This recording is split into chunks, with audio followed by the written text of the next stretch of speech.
So, welcome to Beauty of Colors podcast, Yahne. It's great to have you on the show. Thank you. I appreciate it.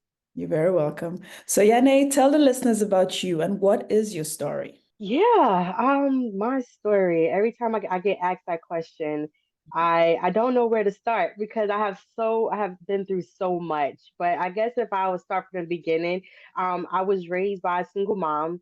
She didn't really have a playbook on how to be a mom. So I call myself the trial and error baby. So everything that she had to do or work through, I was the first one to really experienced it. I experienced her growing up. I call it being adulting. So I experienced her being an adult and really growing from being a teenager to having me because she did have me at a young age. So she didn't really, like I said, didn't really know how to be a mom at that age, and she was emotionally and mentally abusive towards me. That didn't really build my character or have a sense of identity. So I did have like many missed opportunities to find my identity or my self-worth or my purpose in life because of this lack of support I had. So I was in this world trying to find my why. Like, why do I have to go through such things without having someone to support me? In school, I was bullied. At home, I wasn't really supported emotionally or mentally. My dad, which I called my sperm donor at this point, he also abused me as well.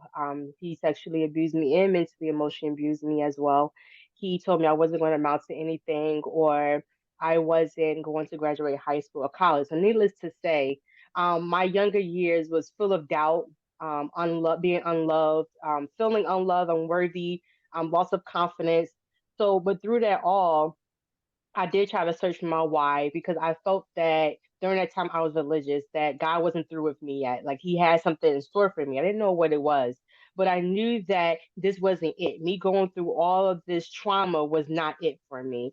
It wasn't until I got out of high school where I started being around a group of kids. Before that, I didn't wasn't around a lot of kids. If I was, they wasn't really um I would say the healthiest of group of individuals that I was around. But when I started getting around other group of individuals, I started mentoring. And what I found out during that time is that my pain is causing a connection, a healthy connection with other individuals because they was going through similar situations that I was going through when I was mentoring. So when I was transitioning from high school to college, I started to have this spurts of moments where I found my purpose in life.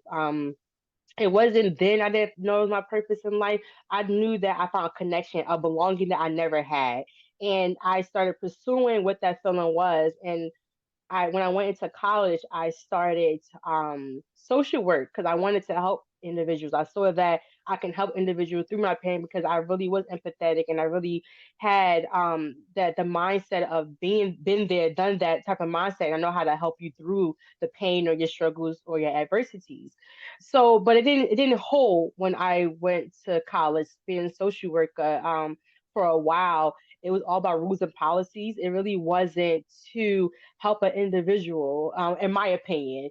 But out of college, well, before I got out of college, I finally spoke up about what my dad or my sperm donor did to me. After 7 years of speaking up, I did lose everything. So I'm in college, getting ready to be in my fourth year, I believe, and all this is coming down on me. Me speaking about what happened to me in my past, me trying to overcome things, me trying to fulfill a void inside of me, trying to build my confidence, self love up. I almost dropped out of college. Luckily for several individuals that was in my life, I found my way through college. It took me 5 years, but I found my way through college, and that helped me build my confidence that I can do it. I told all the naysayers, that I did it. I believed in myself and I accomplished a lot.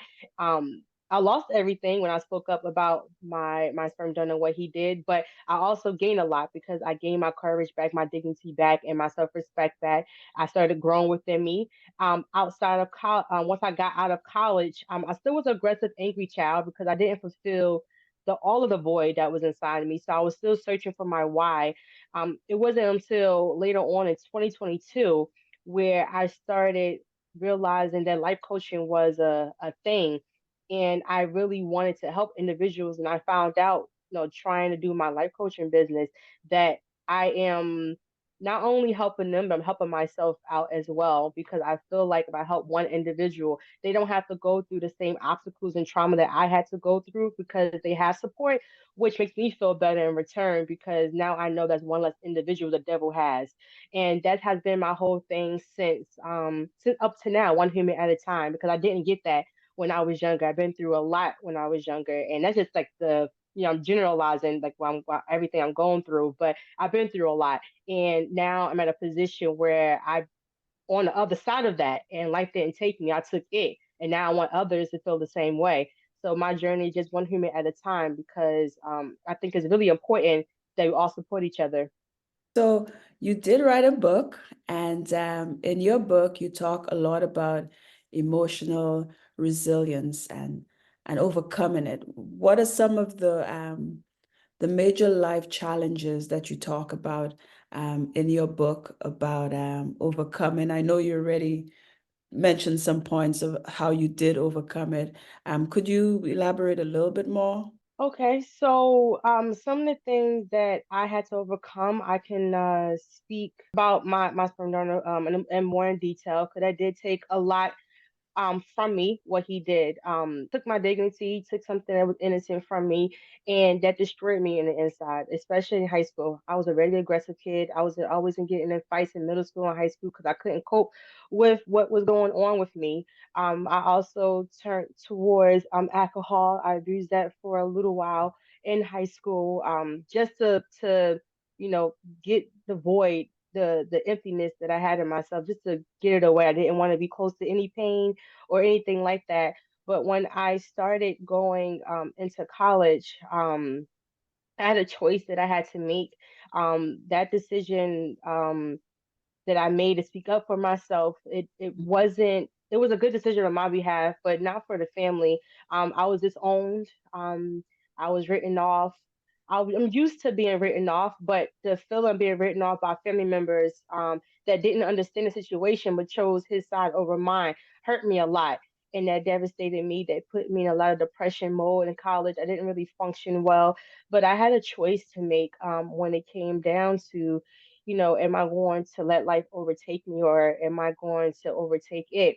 And when I was in college, during the moments that I wanted to drop out, I was in my dorm room. I was reading something. I was studying something, and this feeling came over me. I immediately started crying.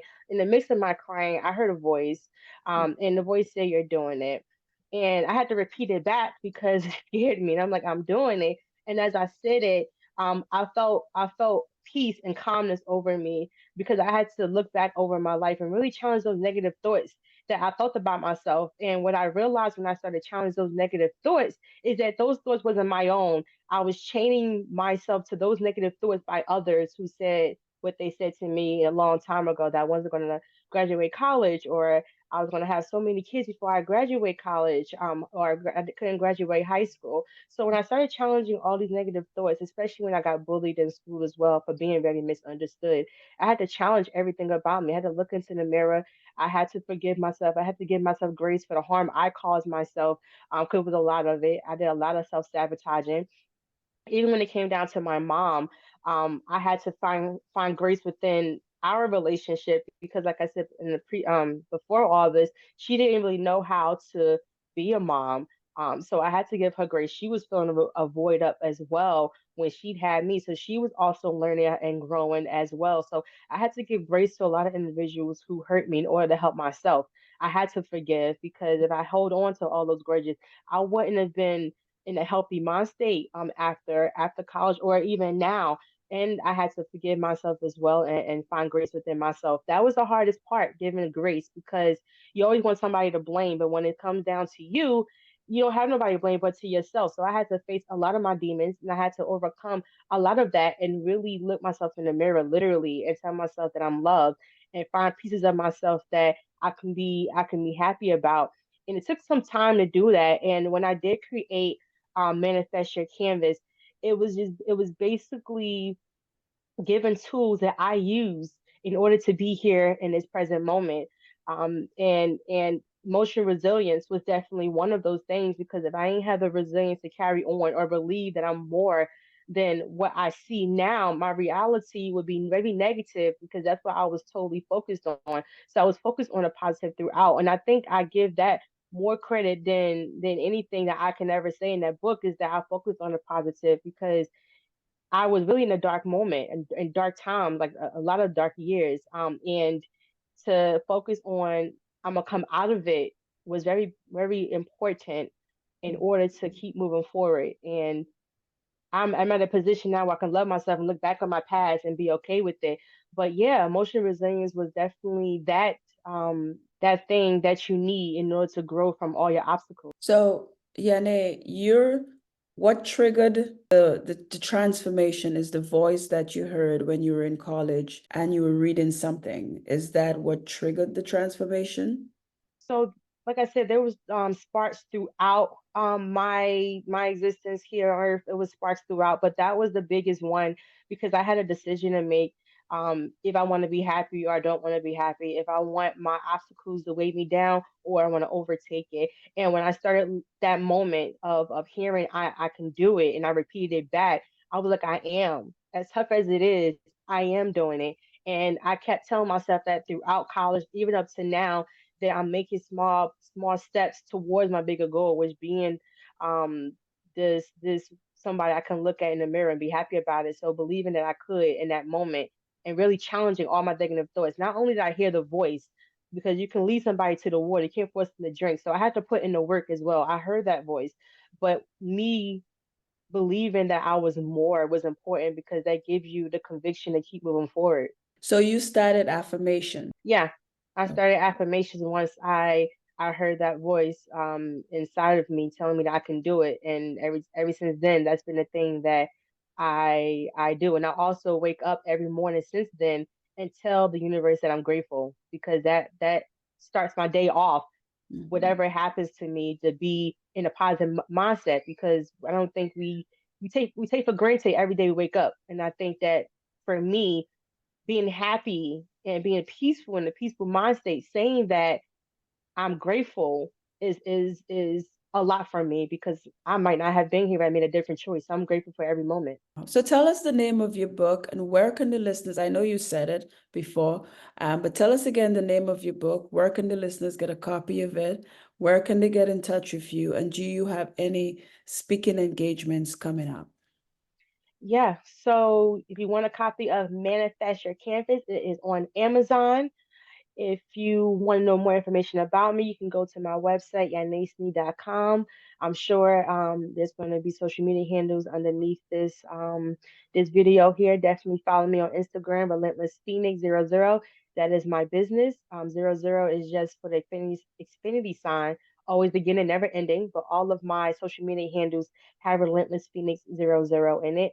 And any of my speaking engagement right now is going to be virtual.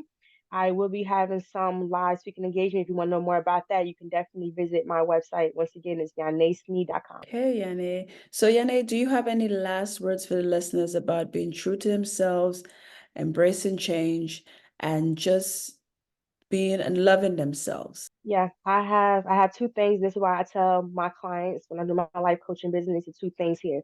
The past is gone. The future will never get here. You only have right now. So enjoy the moment. The second thing I want to say, and it's a quote that I always say to my clients, even on my pages as well, age does not determine your maturity, but what you learn from your experiences justifies your growth. I know we have a lot of individuals that, say that we supposed to be, here at a certain moment. Nope, you're right where you're supposed to be, and love yourself through all of it. Okay, nicely said, Yahne. So, Yahne, thank you for being on Beauty of Colors podcast. Thank you. I appreciate you.